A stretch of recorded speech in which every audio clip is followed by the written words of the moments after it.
Welcome everyone. இந்த வீடியோல நான் பார்க்க போறது வரலாற்றுல இதுவரைக்கும் யாருமே பார்க்காத 6 ஆண் சிங்கங்கள் இருக்கிற ஒரு மிகப்பெரிய கூட்டணி.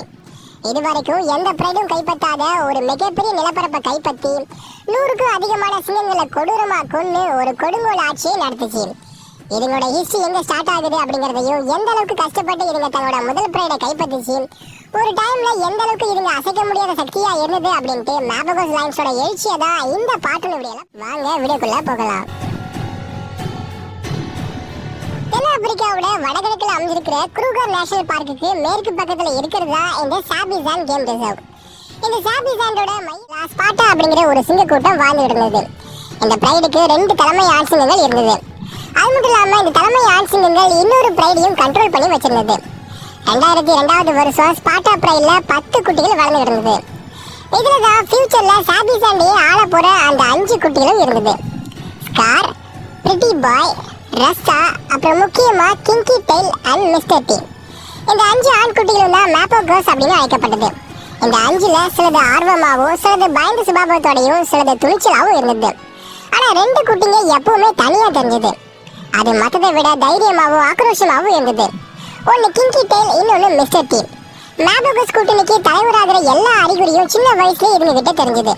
அதுக்கு ஒரு எக்ஸாம்பிள்னு பாத்தீங்கன்னா, அப்பா தான் முதல்ல சாப்பிடணும் அப்படிங்கிற ரூல்ஸ் இருக்கும்போது அதெல்லாம் மதிக்காம அப்பா கிட்டயே போட்டி போட்டு இவங்க இறைச்சியை சாப்பிடும். அப்புறம் ஏதாச்சும் விளையாட்டு சண்டை வந்துச்சுன்னா மிஸ்டர் டியும் கிங்கி டெயிலும் சேர்ந்து மற்ற பிரதர்ஸை புரட்டி எடுத்துரும். இந்த மாதிரி தைரியமான சின்ன சின்ன செயல்கள் ஃபியூச்சர்ல இதுங்க எப்படி இருக்க போகுது அப்படிங்கறத இப்பவே நமக்கு காட்டிட்டோம். இதுல இன்னொரு ஆச்சரியமான விஷயம் என்னன்னா, பிரதர்ஸ் வரிசையில கடைசியா பிறந்ததுதான் மிஸ்டர் டியும் கிங்கி டெயிலும். இளைய குட்டியா இருக்கும்போது வயசுல மூத்த பிரதர்ஸை அட்டாக் பண்ணுதுன்னா இதுங்க எந்த அளவுக்கு ஆக்ரோஷமா இருக்குன்னு யோசிச்சு பாருங்க. மற்ற பிரதர்ஸை விட மிஸ்டர் டியும் கிங்கி டெயிலும் ரொம்ப க்ளோஸா, எங்க போனாலும் சேர்ந்தே போகும், சேர்ந்தே வரும். மிஸ்டர் டி எங்க போனாலும் தம்பியான கிங்கி டெயில் அதை ஃபாலோ பண்ணாம இருக்காது. 2க்குமான இந்த பாண்டிங் கடைசி வரைக்கும் இதுங்களுக்குள்ள இருக்கும். இப்படி இருக்கும்போது ஒரு நாள் பிரைட்ல இருக்க சிங்கங்கள் குட்டிகளுக்கு எப்படி வேட்டையாடணும் அப்படிங்கறத கத்துக் கொடுக்கிறதுக்காக 10 குட்டிகளையும் வேட்டையாடுற இடத்துக்கு கூட்டிட்டு போகுது. இதுல 5 ஆண் குட்டிகளான மேபகோஸும் இருக்கு. சிங்கங்கள் எப்படி வேட்டையாடணும் அப்படிங்கறத குட்டிகளுக்கு கத்துக் கொடுக்க ட்ரை பண்ணும்போது திடீர்னு பஃபலோஸ் கூட்டமா சேர்ந்து திருப்பி தாக்க ஆரம்பிச்சிருது. இதுல பெரிய சிங்கங்கள் சேஃபா எஸ்கேப் ஆனாலும் குட்டிங்க பஃபலோஸ் கூட்டத்துக்கு இடையில மாட்டிக்குது. காட்டெருமைகளுக்கு சிங்கங்களை எப்பவுமே பிடிக்கவே பிடிக்காது. இதுல குட்டிங்க தனியா மாட்டிச்சுன்னா சும்மாவா விடும்? குட்டிகளை காத்துல பறக்க விட்டு பஃபலோஸ் பந்து ஆடிடுச்சு. பாவம் ஸ்பாட்டா பிரைடோட 2 குட்டிகள் பஃபலோஸோட கொம்புகளுக்கு எரியாகிடுச்சு. ஆனா இதுல என்ன ஒரு நல்ல விஷயம்னா, மேபகோஸ் குட்டிங்க இதுல இருந்து தப்பிச்சிருச்சு. விதி இதுங்களுக்கு ஃபியூச்சர்ல வேற ஒரு பிளான் வச்சிருக்கிறதாலதான் இதுல இருந்து இதுங்க தப்பிச்சிக்கலாம்னு தோணுது. அடுத்து 2003 வருஷம் மேபகோஸ் பிரதர்ஸ்க்கு 1 வயசாகுது. இந்த டைம்ல ஒரு அந்நிய ஆண் சிங்கம் ஸ்பாட்டா பிரைடோட எல்லைக்குள்ள நுழையுது. எப்படியும் அது ஒரு நாடோடி சிங்கமா தான் இருக்கணும். நாடோடி சிங்கங்களை எப்பவுமே தலைமை ஆண் சிங்கங்கள் பிரைட்ல இருந்து அடிச்சு துரத்தி விட்டுரும். ஆனா வழக்கத்துக்கு மாறா தலைமை ஆண் சிங்கங்கள் எதுவுமே பண்ணாம அமைதியா இருக்கு. இந்த மாதிரி எப்பவுமே நடக்காது. இப்ப ஏன் இப்படி நடக்குதுன்னு பார்த்தோம்னா, தலைமை ஆண் சிங்கத்தோட மகன் தான் இந்த புதுசா வந்த சிங்கம். தலைமை சிங்கத்துக்கு எப்படா எங்க இருந்து பையன் வருவா அப்படின்னு கேட்டீங்கன்னா, நான் முன்னாடி சொன்ன மாதிரி தலைமை சிங்கத்துக்கு 2 பிரைட் இருக்கு. சோ அந்த இன்னொரு பிரைட்ல இருந்துதான் இந்த புது சிங்கம் வந்திருக்கு. இது ஸ்பாட்டா பிரைட்லயே தங்கிச்சு. இதுதான் மக்குலுன்னு அழைக்கப்படுது. மக்குலோட வயசு 4 வருஷமா இருந்ததால மேபகோஸோட மூத்த சகோதரனா இது மாறிடுச்சு. சோ இப்ப மேபகோஸோட எண்ணிக்கை 6ஆ மாறிடுச்சு. ஏன்னா மேபகோஸ் மக்குலுவை தன்னோட மூத்த சகோதரனா ஏத்துக்குச்சு.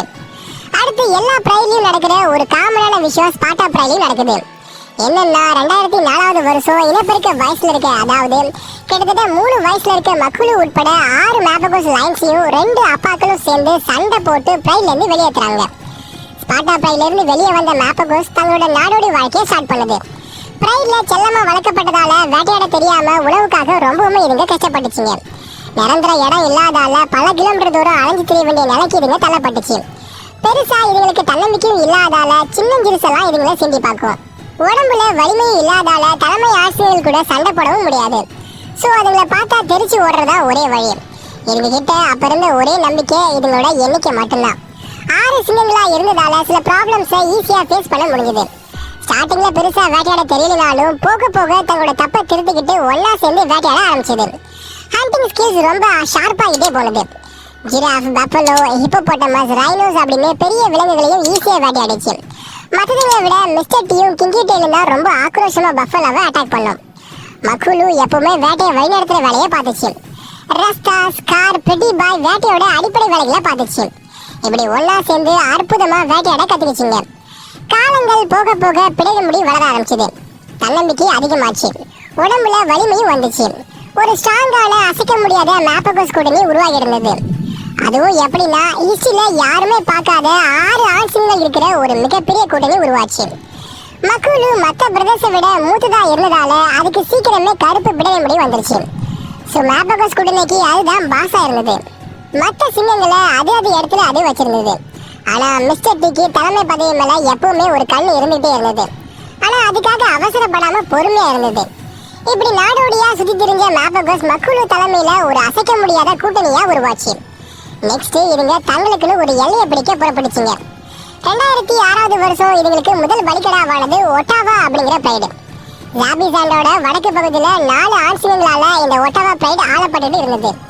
மேப்பகோஸ் அதிரடியா ஒட்டாவா பிரைடுக்குள்ள நுழைஞ்சது. தங்களோட கர்ஜனையால 4 தலைமை ஆண் சிங்கத்துக்கும் எச்சரிக்கை கொடுத்தது.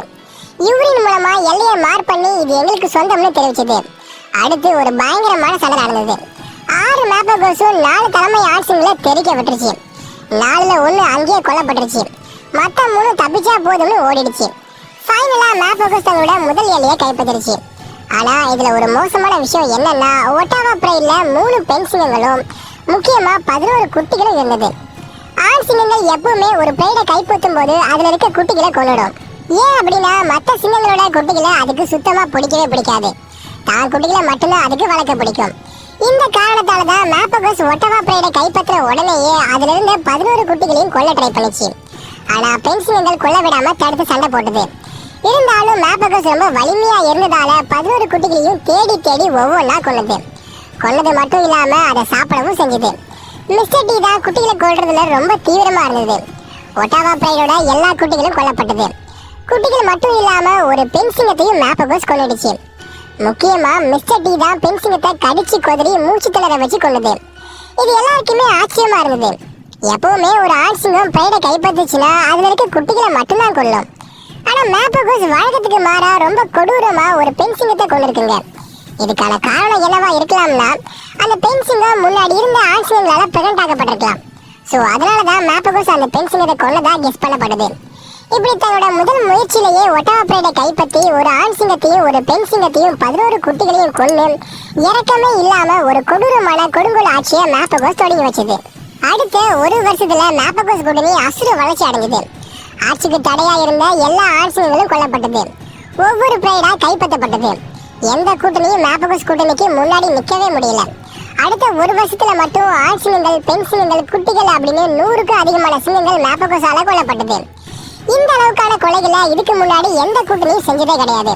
தப்பிச்சா போதும்டா அப்படின்ட்டு பல ஆண் சிங்கங்கள் மேப்பகோஸுக்கு பயந்து பக்கத்துல இருந்த க்ரூகர் நேஷனல் பார்க்குக்கு ஓடிடுச்சுங்க. அந்த டைம்ல சிங்கங்களோட எண்ணிக்கை குறைஞ்சதுக்கு மேப்பகோஸ் ஒரு முக்கிய காரணமா இருந்தது. அந்த அளவுக்கு இறக்கமே இல்லாம பல சிங்கங்களை மேப்பகோஸ் கொண்டது. இதனோட எல்லை இதுக்கு முன்னாடி எந்த பிரைடுக்கும் இல்லாத அளவுக்கு மிகப்பெரிய நிலப்பரப்பா பறந்து விரிஞ்சு இருந்தது.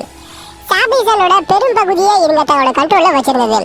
சாபிசான்ல கிட்டத்தட்ட 700 ஸ்கொயர் கிலோமீட்டர் பரப்பளவை தங்களோட கண்ட்ரோல்ல மேப்பகோஸ் வச்சிருந்தது. சாபிசான்ல இதோட ஆட்சி உச்சத்துல இருந்தப்போ 8 தனித்தனி பிரைடை தங்களோட கண்ட்ரோல்ல வச்சிருந்தது. இதுக்கு முன்னாடி 5 தனித்தனி நிலப்பரப்பா இருந்ததை இவங்க ஒன்னா சேர்த்து மிகப்பெரிய நிலப்பரப்புல ஆட்சி செஞ்சது. இப்படிதான் 2008ல மேப்பகோஸ் கூட்டணியோட எழுச்சி யாரும் எதிர்பார்க்காத வகையில உச்சத்துல இருந்தது. மேப்பகோஸ் லைன்ஸோட இவ்வளவு பெரிய சாம்ராஜ்யம் எப்படி வீழ்ச்சி அடைஞ்சது அப்படிங்கறத நெக்ஸ்ட் பார்ட்ல பாப்போம். ஓகே, இதோட இந்த வீடியோவை முடிக்கிறது நான் உங்கள் ஆர்கே. இந்த வீடியோ பிடிச்ச லைக் பண்ணுங்க, ஷேர் பண்ணுங்க. மேப்பகோஸ் லைன்ஸோட எழுச்சியை பத்தி உங்களோட கருத்துக்கள் என்ன அப்படின்னு கமெண்ட் பண்ணுங்க.